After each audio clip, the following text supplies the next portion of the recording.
மரியே வாழ்க, மரியே வாழ்க, மரியே வாழ்க. கிறிஸ்துவில் பிரியமான அன்பு அன்னையின் குழந்தைகளே, வணக்க மாதத்தின் 5ஆம் நாள் என்று அன்னையினுடைய மன்றாட்டு மாலையில் நாம் அன்னையை பார்த்து ஜெபிக்கக்கூடிய இன்னொரு ஜெபம், கிறிஸ்துவின் அன்னையே எங்களுக்காக வேண்டிக் கொள்ளும். கிறிஸ்துவின் அன்னையே எங்களுக்காக வேண்டிக் கொள்ளும் என்று சொல்லுகின்ற பொழுது, ஏற்கனவே நாம் அனைவரும் அன்னை மரியாள் இறைவனின் தாய் என்கின்ற சிந்தனையிலே கடந்து வந்திருக்கின்றோம்.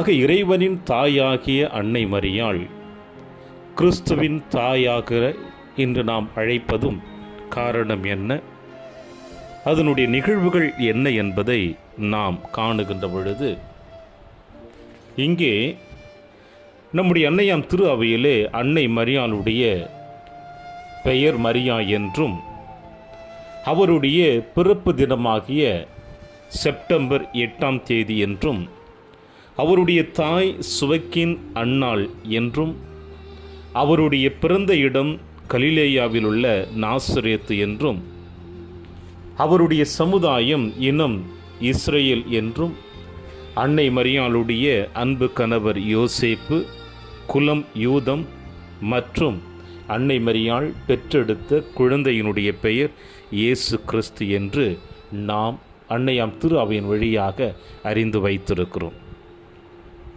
இப்படிப்பட்ட வாழ்க்கையினுடைய பின்குறிப்போடு இருந்து அன்னை மரியாள் எந்த அளவிற்கு கிறிஸ்துவின் தாயாக இருக்கிறார் என்பதற்கு லூக்கா எழுதிய நற்செய்தி 1ஆம் அதிகாரம் 48வது இறை வசனத்தில் நாம் வாசிக்க கேட்போம். தாழ்நிலையில் இருந்த என்னை இறைவன் கடைக்கண் நோக்கினார் என்று. ஆக தாழ்நிலையில் இருந்த இந்த அன்னை மரியாளை தந்தை கடவுள் கடைக்கண் நோக்கி அன்னை மரியாளை தன் மகனுடைய தாயாக ஏற்றுக்கொண்டார். இப்படி இறைவனால் ஏற்றுக்கொண்டது நம்முடைய கிறித்தவ மத நூலாகிய விவிலியத்தில் இயேசுவின் தாய் அன்னை மரியாள் என்பதை தெளிவாக காட்டுகிறது. அதோடு மட்டுமல்லாமல் இஸ்லாம் மத நூலாகிய குரானிலும் தெள்ளத் தெளிவாக அன்னை மரியாள் கிறிஸ்துவின் தாய் என்பதை நமக்கு காட்டுகின்றது. ஆக இந்த 2 வேத புத்தகங்களும் அன்னை மரியாள் கிறிஸ்துவின் தாய் என்பதை தெளிவாக காட்டுகின்ற பொழுது, இதில் எந்த விதமான ஐயப்பாடுகளும் இல்லாமல் நாம் அன்னை மரியாளை கிறிஸ்துவின் தாய் அன்னை என்று அழைக்கின்றோம்.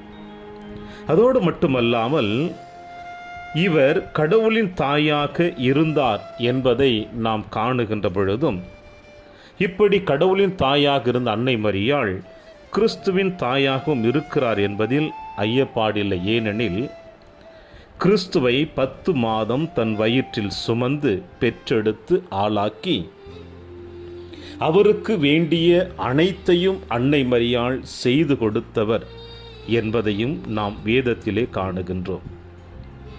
இந்த நிகழ்வுகள் எதையும் நம்மால் மறைக்கவும் முடியாது, மறுக்கவும் முடியாது. ஏனென்றால் வேத புத்தகத்தில் ஒரு சில சாட்சியங்கள் நமக்கு அழகாக படம் பிடித்து காட்டுகிறது. அது என்னவென்றால், மத்தேயு எழுதிய நற்செய்தி 1ஆம் அதிகாரம் 25வது இறைவசனத்தில் நாம் வாசிக்க கேட்போம். மரியா தன் மகனை பெற்றெடுக்கும் வரை என்றும் அம்மகனுக்கு இயேசு என்று பெயரிட்டார் என்பதை நாம் வேத புத்தகத்திலே வாசிக்க கேட்கின்றோம். அதோடு மட்டுமல்லாமல் மத்தேயு எழுதிய நற்செய்தி 2ஆம் அதிகாரம் 11வது இறைவசனத்தில் வாசிக்க கேட்போம். குழந்தையை அதன் தாய் மரியா வைத்திருப்பதை கண்டார்கள் என்றும் வாசிக்க கேட்கின்றோம். அதோடு மார்க் எழுதிய நற்செய்தி 3ஆம் அதிகாரம் 31வது வசனத்தில், அப்பொழுது அவருடைய தாயும் சகோதர சகோதரிகளும் அவரை பார்க்க வந்தார்கள், ஆள் அனுப்பி என்று வேதத்தில் வாசிக்க கேட்கின்றோம். மேலும் யோவான் எழுதிய நற்செய்தி 2ஆம் அதிகாரம் 1ஆம் இறை வசனத்தில் இயேசுவும் இயேசுவின் தாயும் அங்கே இருந்தார் என்று கானாவூர் திருமண நிகழ்வில் நாம் வாசிக்க கேட்கின்றோம். இறுதியாக யோவான் எழுதிய நற்செய்தி 19ஆம் அதிகாரம் 26வது இறைவசனத்தில், அம்மா இவரே உன் மகன் என்று இயேசுவே அன்னை மரியாளை அம்மா என்று அழைப்பதையும் நாம் காண முடிகிறது. இப்படிப்பட்ட வேத புத்தகங்களிலிருந்து அன்னை மரியாள் கிறிஸ்துவின் தாய், இயேசுவின் தாய் என்பதை அழகாக நமக்கு படம் பிடித்து காட்டுகின்ற பொழுது, அன்னை மரியாள் இறைவனின் தாயும் கிறிஸ்துவின் தாயாகவும் இருந்திருக்கிறார் என்பதில் எந்தவிதமான ஐயப்பாடும் இல்லை. எனவேதான் கிபி 431ஆம் ஆண்டு எபேசு நகரத்தில் கூடிய பொது சங்கத்திலே அன்னை மரியாள் கிறிஸ்துவின் தாயாக இருப்பதால் கடவுளின் தாய் என்பதை பிரகடனப்படுத்தியதையும் நமக்கு படம் பிடித்து காட்டுகின்றது. அன்பு பிரியமான சகோதர சகோதரிகளே, எந்த அளவிற்கு அன்னையாம் திரு அவை நம் ஆண்டவர் இயேசு கிறிஸ்துனுடைய அன்னை மரியாள் அவருடைய தாய் என்பதை இந்த வேத புத்தகத்திலிருந்தும் இன்னும் சொல்ல வேண்டுமென்றால், முஸ்லிம்கள் தங்களுடைய வேத புத்தகத்தில் காணக்கூடிய புத்தகத்திலும் அன்னை மரியாள் கிறிஸ்துவின் தாயாக இருக்கிறார் என்பதை தெளிவாக காட்டுகின்ற பொழுது, இதில் நாம் கிறிஸ்துவின் அன்னையே எங்களுக்காக வேண்டிக் கொள்ளும் என்று அழைப்பதிலும் செபிப்பதிலும் எந்த குறைபாடுகளும் இல்லை.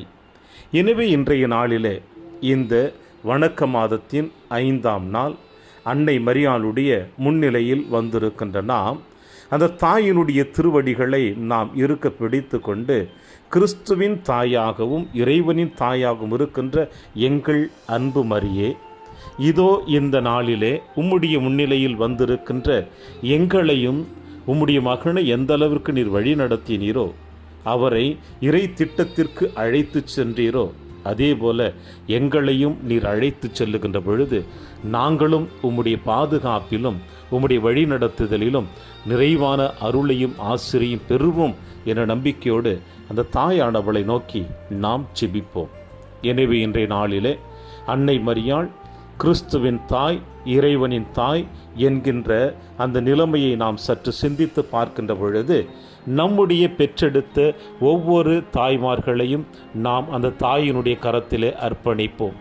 கிறிஸ்துவின் தாயாக இருந்து நம் மீட்பிற்காக அன்னை மரியாள் எப்படி உழைத்தாரோ, அதுபோல நம் அனைவரையும் பெற்றெடுத்த நம்முடைய தாயானவள் நம்முடைய எதிர்கால வாழ்விற்காக, நம் தேவைகளுக்காக அவர் எந்த அளவிற்கு தன்னையே கரைத்து கொள்கிறார்கள் என்பதையும் உணர்ந்து கொள்ளக்கூடிய அந்த மனப்பக்குவத்தை இன்றைய நாளிலே நாம் அறிந்து கொள்ளுவோம், தெரிந்து கொள்ளுவோம். எனவே இறைவனுடைய முன்னிலையிலும் அன்னை மரியாளுடைய கரத்தில் அர்ப்பணித்திருக்கின்ற நாம் என்றுமே இறைவனுக்கு உரியவர்களாக வாழுகின்ற அந்த வரத்திற்காக இன்றைய நாளிலே தாயிடம் ஜெபிப்போம். மரியே வாழ்க, மரியே வாழ்க, மரியே வாழ்க.